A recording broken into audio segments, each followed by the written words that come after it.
Hey, hi, hello, how you doing? My name is Joe and I'm the solo developer of the Edge of Allegoria. Welcome to yet another developer deep dive video where I give some insights into the core mechanics of the game and offer some tips and tricks for how you can conquer the world of Allegoria and everything in it. So far in this series, we've talked about the weapons and equipment that you can find in the game, as well as the status effects and different combos you can pull off against your enemies. But we haven't, however, talked about the enemies themselves. Developer Deep Dive. So that's why in this episode, we're going to talk about some of the creatures that you'll encounter and what you need to know to beat them all. There are more than 144 enemies in the Edge of Allegoria, ranging from lowly squirrels and raccoons to mighty manticores and dragons, and all of them want to kick your ass. And don't go thinking that you can avoid them by not going into any tall grass. Battles with enemies can appear at random anywhere as you venture throughout the world.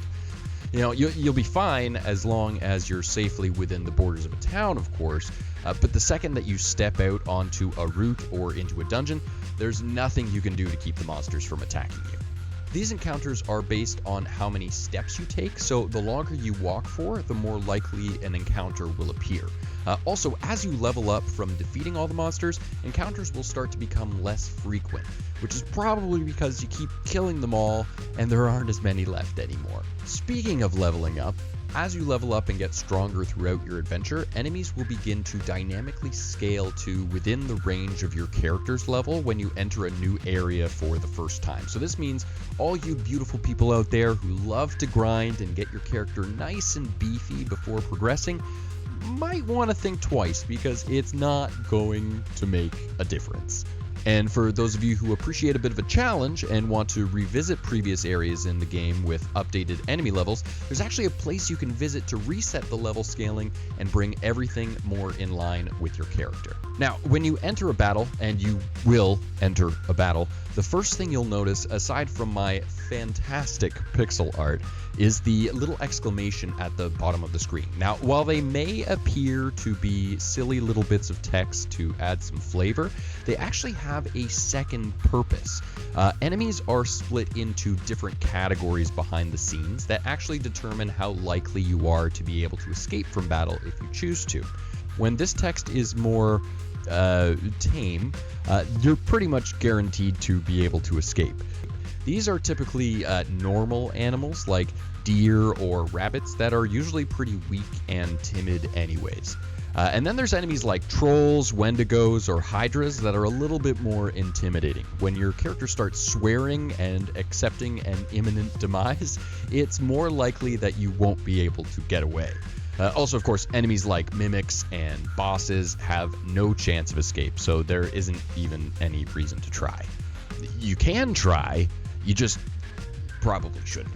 Also, running away isn't the only thing that these enemy categories are good for either. There's actually a secret weapon you can find that deals bonus damage to higher tier enemies. You'll just have to fish around and find that one for yourself. Bing. Okay.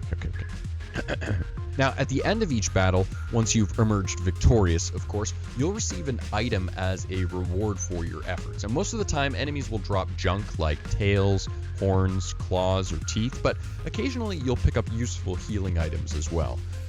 Junk items are generally sold off in shops for the money you need to purchase new weapons and equipment, but there are a few NPCs scattered throughout the world that are also looking for some of these items. So, be sure to keep track of your inventory in case you find something that might be useful later. Boss characters, on the other hand, drop either a key item that you'll need in order to progress through the story, or some kind of gear that you'll definitely want to master right away. Oh, and watch out for axolotls. You might not want what they drop, unless you're into that sort of thing.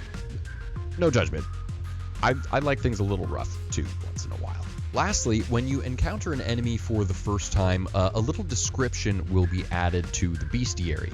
Now, these entries really are just to add some flavor to the game, but if you're an achievement hunter like me, you're going to want to track down each and every creature hiding throughout the world of Allegoria and fill that thing up 100%. Anyways, that's all for this video. Make sure to wishlist the Edge of Allegoria on Steam and look out for its release on December 4th. The links are in the description below. As always, if you like the video, hit the like button And if you want more of these, hit the subscribe button. And if there are any topics you'd like me to cover in a future episode, leave them down in the comments below.